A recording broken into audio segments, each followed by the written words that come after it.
मुक़द्दस सामीन अस्सलाम वालेकुम वरहमतुल्लाहि वबरकातुहू। उम्मीद है आप तमाम दोस्त खैरियत से होंगे और अपने घरों में खुश होंगे। आज का जो हमारा मौजू है वो ब्लड प्रेशर के हवाले से है।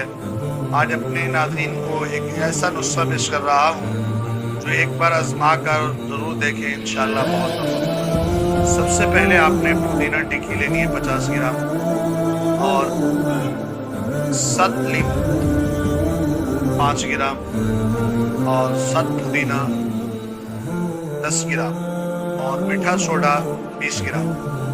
ये शामिल करके आपने इसका कैप्सूल भरकर सुबह दोपहर शाम इस्तेमाल करें। इंशाअल्लाह जितनी भी ब्लड प्रेशर हाई होगा और नीचे आ जाएगा, क्योंकि ज़्यादातर ब्लड प्रेशर का हाई होना गैस और खून गाढ़ा होने की वजह से होता है। इंशाअल्लाह ये बहुत जल्दी नफ़ा देने वाली दवा है। इस दवा के खाने के 3 से 4 मिनट के बाद आप जब ब्लड प्रेशर चेक करेंगे तो इंशाअल्लाह वाज़ेह कमी महसूस होगी। आधे घंटे तक तो इंशाअल्लाह बिल्कुल नॉर्मल होगा। ये मुख्तसर और बहुत ही लाजवाब नुस्खा पेश किया है, इसको आज़मा कर देखें। इंशाअल्लाह इससे आपको बहुत नफ़ा होगा। जज़ाकल्लाह।